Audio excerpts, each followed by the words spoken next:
think the challenge with every action movie always is to say, we want to see stuff that's never been done before. So on this one, we wanted to raise the bar and take the action to the next level. I'm most excited about the action we're bringing to the movie. I think it's going to be above and beyond what we've seen before. It's going to be really good. Classic Expendables style, where it's a little bit brutal, but it has to be, you know. Real life is a bit brutal, and this film has that kind of edge to it. The Libya sequence is really exciting because we really wanted to do a lot of practical stunts and really put the audience in an immersive environment where the whole sequence was on the move. It was written in the script to be on foot, and I'm like, we got these cool vehicles called A1s. Let's do the same action, but now on the fly, in the middle of the car chase, have them fight.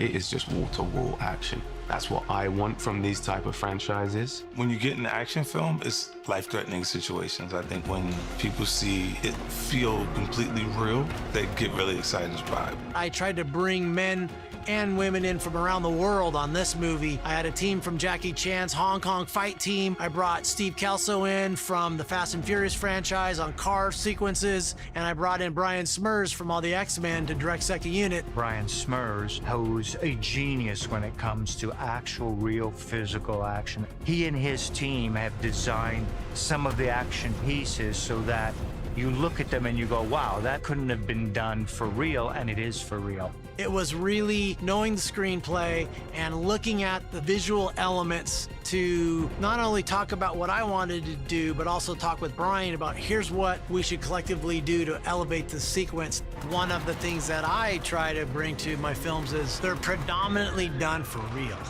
And I feel in today's climate that's become an anomaly. And we're doing so much in visual effects that we're kind of losing what action means. And so for myself, I'm looking for new and exciting ways that you've seen a car chase, but how is this different? We get to see some of our new characters like Galan and Easy in action. I need this for my neighborhood.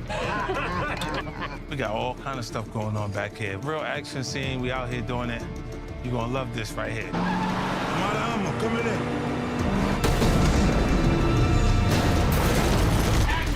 Fire in the hole, fellas! Toll Road has always been an explosive expert in all of the films.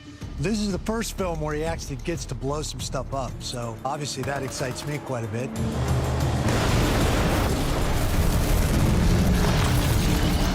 The great part about working with actors like Jason and Sly and Randy and Dolph, all these guys are able to actually bring new things to the table too when they see the choreography and they put ingredients into the kitchen. We make hopefully the best meal we can with everybody's input. The 12 main actors in the actual film, it's exciting to be there. You gotta surround yourself with people that have their own talents and their own style of doing things.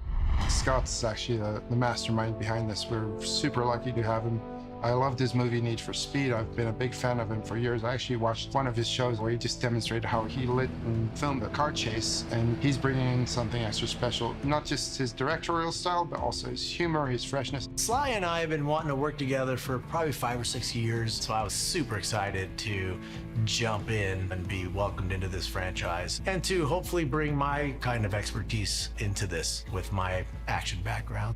Scott wants to hear your opinions, and I think that synergy really works well with the cast and the director. It's always great when you have a director that knows exactly what they want. There's also freedom to play and to experiment with different ideas, and he's comfortable with those experimentations, which is, again, I think important for this genre, because sometimes you find magic on the day that's not even written. Andy Garcia and I go back to 1996. We were doing a film together called Desperate Measures, and I was a stunt double. And because of what I was able to do on that movie and get paid to do, it allowed me to fund my first movie as a director. And it was the catapult for my career. And here we are 25 years later. Working with Scott has been amazing. He's been in the stunt world himself, so like a lot of people, the audience can expect an amazing action-packed cinematic movie. What's great about this movie is you have so many performers who are experts in their field. Randy and I work out a lot together, and we're both fighters. I got my first acting job because I was an authentic fighter. There's an authenticity and a physicality that we as mixed martial artists and Olympic wrestlers have that you don't find in a lot of other places. You've got Tony Jaa, Iko Uwais, who are absolute legends in the martial arts movie industry. It's like all these characters are legit stuntmen and allows me to shoot them without a stunt double and really get the audience in the action and also amongst the fighting. There's a big action sequence on a ship at the very end of the story, and so we found a great location at Thessaloniki and built a whole ship there. We ended up building the Gentara deck out on a chicken farm in Greece, and we needed a lot of room because the ship deck is extremely big and long, and that just allowed us to move the camera in even more visceral ways. We've got 7 cranes, 9 scissor lifts, 180 light panels, dozens and dozens of huge lights and Manitous and forklifts. I mean, it's Disneyland out there. And that's what it takes to make it look the way we need it to look. We had a lot of explosions that we needed to do on the ship, and I kept telling my special effects guy, I want that thing to be 50 gallons of gas rolling. And it was funny because they kept asking me, how big do you want it? How many do you want? And I said, the bigger the better. And the only limitations we had out there was our imagination. So we kept increasing the size of the bombs.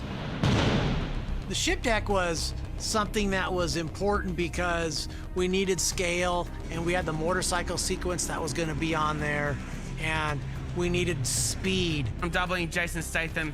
The man is badass, so I'm just giving it all I can to kind of make his character be, as he is, a total weapon. Robbie Madison came in to do some motocross riding for us and some big jumps that we wanted to put on this big aircraft carrier ship to try and create a dynamic set piece that would kind of make you really sit back and think that's kind of crazy on a big ship in the middle of the ocean at night. The scene here, I've got the bad guys on my back, they're shooting at me. I've chucked a 180. There's one bad guy left, so I'm coming towards him, I'm popping a wheelie, he's shooting at the underside of the motorcycle. The guy's a true professional. He respects Jason a lot, and I think he wanted to go to the next level for him. You can let the emotions take on, you can get overwhelmed. My whole thing was to try and get the bike inverted and upside down, so when I rotate around, the guns on the bike are pointing down.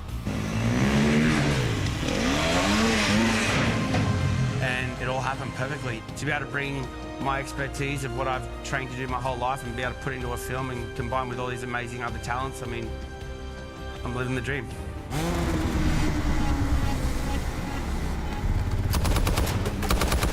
Expendables is a franchise that you come to enjoy yourself. You're looking to get thrills, and I feel like we've been able to accomplish the fun factor in this movie. We're here to save the world. You guys just sit back and relax and take care of the ugly stuff. Or will we? Go watch the movie to find out.